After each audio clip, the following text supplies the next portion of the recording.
बिस्मिल्लाहिर्रहमानिर्रहीम। अस्सलामुअलैकुम। आप देख रहे हैं मेरा इश्क पाकिस्तान यूट्यूब चैनल। अगर आप इस चैनल पर नए हैं तो इसे सब्सक्राइब कर लें और बेल आइकन पर क्लिक कर लें। मुहिब्बे वतन पाकिस्तानियों, इस वीडियो में बात करेंगे 3 शख्सियात के बारे में। इनमें सबसे पहले तो ये ज़रदारी की शुरली, आप सब इसे बड़ी अच्छी तरह से जानते हैं, बिलावल ज़रदारी। लेकिन ख़ुद को ये कहता है बिलावल भुट्टो। इसको अभी तक ये ही नहीं पता कि ये ज़रदारी है कि भुट्टो है। और बदकिस्मती पाकिस्तान की कि इसको पाकिस्तान का जो है वो फ़ॉरेन मिनिस्टर बना दिया गया है। इसके अलावा बात करेंगे भिखारी वज़ीर आज़म और जो ख़ान साहब की हुकूमत में फ़ाइनेंस मिनिस्टर थे शौकत तरीन, उनके बारे में बात करेंगे। पहले बात कर लेते हैं ज़रदारी की शुरली के बारे में। आप सबको पता है कि इसको जो है वो वज़ारत ख़ारजा का जो कलमदान है वो इसको दिया हुआ है। ये पाकिस्तान का फ़ॉरेन मिनिस्टर है। तो इसने इनवाइट किया था जर्मनी की फ़ॉरेन मिनिस्टर को, जो यहाँ कल पाकिस्तान आई, और आते ही जो है उसका कोरोना पॉजिटिव आ गया और वो बेचारी अपना ट्रिप उसी वक्त ख़त्म करके वापस चली गई, क्योंकि कोरोना टेस्ट उसका पॉजिटिव आ गया था। जब इनकी एक जो है वो मीटिंग देखने में आई तो ये बिलावल जो है वो बड़ा झुक के बैठा हुआ था उसके सामने, सर नीचे करके। अब पीपल्स पार्टी वालों से बंदा पूछे कि what the hell is this, ये कौन सा तरीका है। बिलावल जब यहाँ साफ़ियों के सामने या दूसरे सियासी लोगों के सामने बैठता है तो टांग पे टांग रख के बैठता है, और ऐसा लग रहा होता है उसकी गर्दन में सरिया, सर तो उसका कभी झुकता नहीं है। और यहाँ पे इनके सामने जो है वो वेस्ट वालों के सामने इस तरह से झुक के बैठ गया, तो ये क्या है। तो वो बोलेंगे जी औरतों की इज़्ज़त कर रहा है। इज़्ज़त तो वैसे ये लोग कोई नहीं करते, और सिंध में जितनी एक औरतों की इज़्ज़त होती है वो आप सबको पता है, और जितनी की इज़्ज़त ये लोग करते हैं बच्चे बच्चे को पता। तो कहने का मकसद ये है कि आप ज़रा देखें, ऐसा लग रहा है कि बिलावल को जो है ना वो लड़के वाले देखने आए हुए हैं या फिर ये कह लें लड़की वाले देखने आए हुए हैं। वैसे लगता तो ऐसा ही है कि लड़के वाले देखने आए हुए हैं, बिलावल को शर्मा के इस तरह से बैठा जैसे जो है ना इसका रिश्ता जो है वो पक्का होने वाला। ये देखें, या फिर ऐसे लग रहा है कि जैसे वो बच्चा नहीं होता उसके सामने जो टीचर होती है उसकी रिपोर्ट कार्ड मांग लेती है, या कोई काम अगर टीचर ने दिया हो कोई असाइनमेंट वगैरह, तो वो कहती इधर लेके आओ चेक कराओ मुझे, तो बच्चा सामने सहम के बैठ जाता।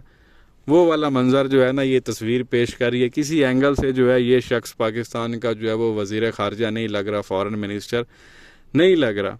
खैर वैसे लग तो कोई भी कुछ नहीं रहा। अब शहबाज शरीफ को उठा कर देख लें तो वो वज़ीर आज़म नहीं लगता, बेटा उसका पंजाब का सीएम नहीं लगता, ये फ़ॉरेन मिनिस्टर नहीं लगता।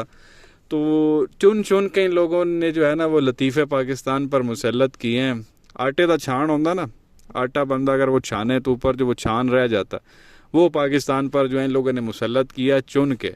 तो ये एक तो चीज़ आपके सामने रखनी थी कि आप हरकतें देख लें और किस तरह का जो इमेज है वो जा रहा है पूरी दुनिया में। एक तरफ खान साहब की हुकूमत में शाह महमूद कुरैशी थे, पता चलता था उनका कि वो फ़ॉरेन मिनिस्टर है, उनका बात करने का तरीका था वो मुंह बंद करा देते थे बड़े बड़े लोगों के। और एक तरफ ये है, इधर तो लग रहा है चूँ ही नहीं निकल रही, कोई नया ही सीन चल रहा। और ऊपर से वो बेचारी एक तो मिलने आई है बिलावल के इन्विटेशन पे, उसका आते ही जो है वो कोरोना पॉजिटिव हो गया, उसकी तबीयत ख़राब होना शुरू हो गई, तो वो फिर फ़ौरन जो है घर वापस चली गई है। तो एक तो ये चीज़ आपके सामने रखनी थी कि आप ये इनकी हकीकत, इनकी असलियत देख लें। इधर इनके गर्दन में सरिया होता है जब पाकिस्तानी लोगों से बात कर रहे होते हैं, और जब बाहर से कोई आता है ये इस तरह लेट जाते हैं। ये तो फिर आप देखें ये मीडिया है, कैमरे लगे हुए होते हैं, रिकॉर्डिंग हो रही होती है, तो ये इस तरह से बैठे हुए हैं। और बंद कमरों में तो मुझे लगता है ये लिटरली लेट जाते होंगे, गोडों पे हाथ लगाते होंगे, बेतानु अल्लाह दा वास्ता। ये इस तरह के लोग हैं। उसके अलावा बात करनी है भिखारी वज़ीर आज़म के बारे में। इम्पोर्टेड वज़ीर आज़म शहबाज शरीफ, उसका एक वीडियो क्लिप बड़ा तेज़ी से वायरल हुआ, जो मुझे अपने कानों और आंखों पर यकीन नहीं आ रहा था कि ये क्या कह रहा है भाई ये बंदा। एक जगह शहबाज शरीफ जो है अभी रिसेंटली ख़िताब करने गया, वहाँ पे हुकूमती लोग भी इसके मौजूद थे और दूसरे लोग भी मौजूद थे। तो सारी तकरीर करने के बाद ना एंड पे कहता है कि यार पेट में जो है ना वो चूहे दौड़ रहे हैं, तो खाने का बंदोबस्त तो आप लोगों ने किया ही होगा, और हुकूमत के पास तो पैसे नहीं है बिल देने के, तो आप में से ही कोई अगर साहिब हैसियत है तो वो प्लीज़ बिल पे कर दे। जब इसने ये बात की, जो लोग सामने बैठे हुए थे उन्होंने हंसना शुरू कर दिया। तो शहबाज शरीफ कहता मैं मजाक नहीं कर रहा, मैं सीरियस बात कर रहा हूँ यार, प्लीज़ बिल जो है ना वो पे कर देना, जो भी साहिब हैसियत यहाँ पे बैठा हुआ। एक तो इसके पेट में चूहे दौड़ रहे हैं, खाने की फरमाइश भी कर रहा है, और कह रहा है कि बिल आप में से कोई साहिब हैसियत पे कर दे, हुकूमती ख़जाने से नहीं दे सकते। और बकौल इसी के हम जो है वो दिवालिया हो चुके हैं। तो अब बंदा इससे ये पूछे, और वो जो सामने बैठे थे वो भी बेशर्म, वो इसलिए बेशर्म कि बेशर्मों कोई एक बंदे में भी शर्म गैरत नहीं थी कि खड़ा होकर बोल देता कि सर जी तुसी भी तो साहिब हसीयत हो, 35 साल तो आवाम ਨੂੰ खा रहे हो, लंदन ने तुसी प्रॉपर्टियां बना ली हैं तो एक खाने का बिल नहीं दे सकते तुसी। उनको कह रहा आप बिल दें, वो खुद नहीं कह रहा कि मैं बिल पे कर दूंगा। जिसके पास 16 अरब की एक, दूसरी 16 अरब की एक, 40 अरब की, तो सिर्फ इस बाप बेटे पे एक केस में मनी लॉन्ड्रिंग का केस चल रहा है, और दूसरे केस इससे अलग हैं जो और इन पे चल रहे हैं, सैकड़ों केसेस हैं। सिर्फ एक केस की जो आप कह लें करप्शन है वो 40 अरब रुपए की है मनी लॉन्ड्रिंग, बाकी केसों को आप मिलाएंगे तो ये खरबों रुपए बन जाएंगे। तो जिन्होंने इतना लूटा है वो कह रहा है मैं कि यार बिल पे कर देना जो भी साहिब हसीयत है। ये तो ऐसा लगता कहीं भीख मांग के खाता, भिखारी वजीर आज़म कहीं का।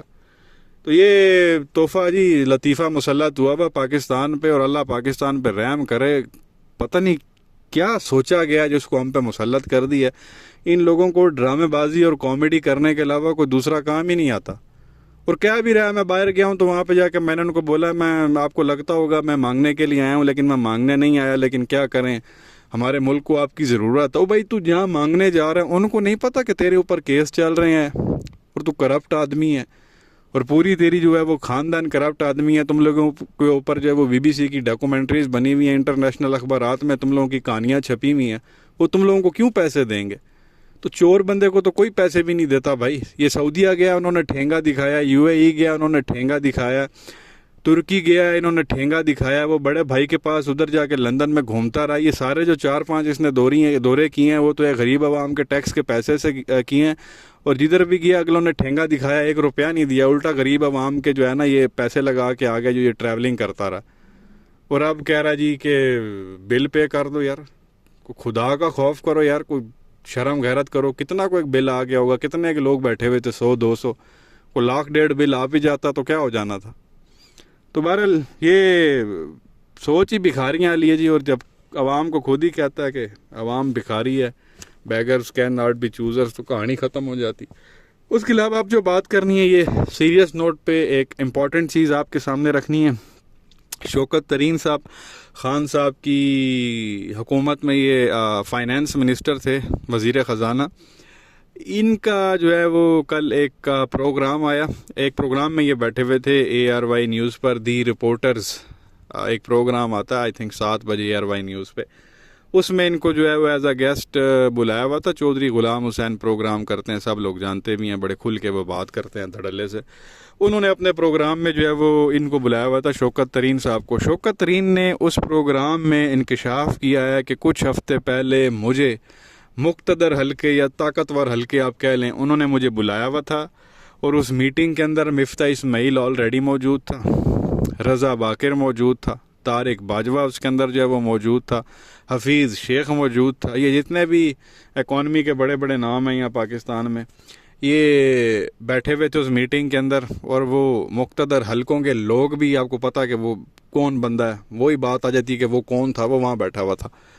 उसने बुलाया हुआ था, इनवाइट किया हुआ था शौकत तरीन साहब को, जो कल इन्होंने इंकशाफ किया प्रोग्राम में कि जी मुझे बुलाया, और ये 7 दूसरी हस्तियाँ भी मौजूद थी, हफीज़ शेख, मिफ्ता इस्माइल, रज़ा बाकर, हफीज़ शेख और ये तारिक बाजवा, ये सारे वहाँ बैठे हुए थे। और मुझे कहा गया कि जी आप इनकी मदद करें, IMF के साथ जो मुज़ाकरात वगैरह हो रहे हैं, जो डील उनके साथ करनी है वो इनसे हो नहीं पा रही, तो आप इनकी मदद करें, आप इनके साथ जाएं और इनको जो है ना वहाँ से डील लेकर दें। तो शौकत तरीन साहब ने कहा कि भाई मैंने तो साफ इनकार कर दिया, हम तो नहीं मदद करेंगे इनकी।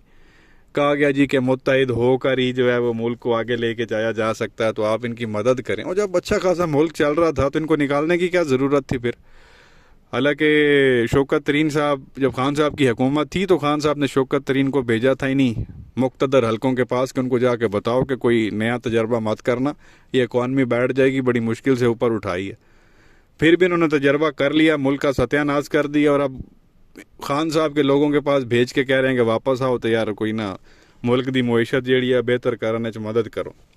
तो बहरहाल शौकत तरीन साहब ने वहाँ साफ जवाब दिया, उन्होंने कहा जी मैं तो कोई मदद नहीं कर सकता, ना ही मैंने इनके साथ कहीं जाना है। और शौकत तरीन ने यह भी कहा कि हम क्यों इन लोगों की मदद करें, मुक्तदर हलकों का उन्होंने नाम लिया, इन्होंने ही तो हमको निकाला, हमारा क्या कसूर था, और हमें निकालने की कोई ज़रूरत नहीं थी, तो फिर निकाल के क्या उखाड़ लिया इन लोगों ने। अब जिन तोहफों को बिठाया इन्हीं को बोलें जाएं IMF के साथ और जाके करें मुज़ाकरात और करें डील उनके साथ। तो बहरहाल शौकत तरीन ने जवाब दी और साथ शौकत तरीन साहब ने ये कहा कि मैंने उनको वहाँ पे जाके बताया कि अगर तो इंटरिम गवर्नमेंट आ जाती है निगरान हुकूमत 3 महीने के लिए, अगर आप वो सेटअप ला दें तो उस सेटअप की मैं मदद करने के लिए तैयार हूँ। उस सेटअप में जो भी आप फाइनेंस मिनिस्टर बनाएंगे या जो भी बनेगा उसकी मैं मदद करने के लिए तैयार हूँ। लेकिन ये जो मौजूदा इस वक्त तोहफे बैठे में इनके साथ मिल के जो है कोई काम नहीं करना, इनकी जो है मैंने कोई मदद नहीं करनी। और शौकत तरीन साहब ने कहा कि मैं वहाँ से माजरत करके वापस आ गया। तो हालात कुछ इस तरह के हैं। एक्सपेरिमेंट इन लोगों ने कर लिया, मुक्तदर हल्कों ने तोहफे ला के बिठा दिए हैं। IMF वाले अब इनको मुंह नहीं लगा रहे और इनकी लंबी लंबी शराइत सामने आ रही हैं। तो अब मदद मांगने के लिए वापस खान साहब की हुकूमत में जो फाइनेंस मिनिस्टर थे उनके पास पहुंच चुके हैं। तो ये हालात हैं यहाँ पे, मुल्क का सत्यानाश करके रख दिया है। और अब इनको ना इमरान खान की याद आ रही है, तेरी लोड पै गई है, वो वाली बात है ये। तो बहरहाल देखते हैं जी आगे क्या होता है। कुछ चीज़ें चल रही हैं मेरे दिमाग में, एक दिल करता आपके सामने रखूं और एक दिल कहता आपके सामने ना रखूं। बड़ी जो है वो इम्पोर्टेंट चीज़ है पाकिस्तान को लेकर, लेकिन यहाँ पे आपको पता है ना प्यारे पाकिस्तानियों, बंदा ज़्यादा खुल के बात भी नहीं कर सकता। इधर धमकियाँ भी जो है वो फ़ौरन देने लग जाते हैं। तो होपफुली फ़िलहाल अभी सोच रहा हूँ तो अगले 1-2 दिन 3 दिन में इंशाल्लाह कोशिश करूँगा कि ये चीज़ आपके सामने रखूँ जो मेरे दिमाग में चल रही है और बहुत ज़्यादा इम्पोर्टेंट है। कल इसी तरह से मैंने एक बात की थी और उसके बाद भी जो है वो थोड़े मसले मसाइल हो गए थे। तो आगे देखते हैं अगले 2-4 दिनों में उस टॉपिक पे बात करनी है कि नहीं। बहुत इम्पोर्टेंट और ज़रूरी टॉपिक है। आप क्या कहेंगे प्यारे पाकिस्तानियों? नीचे कमेंट सेक्शन में अपनी राय का इजहार ज़रूर करें। वीडियो को लाइक करें, चैनल को सब्सक्राइब करें, बेल आइकन पर क्लिक करें। शुक्रिया।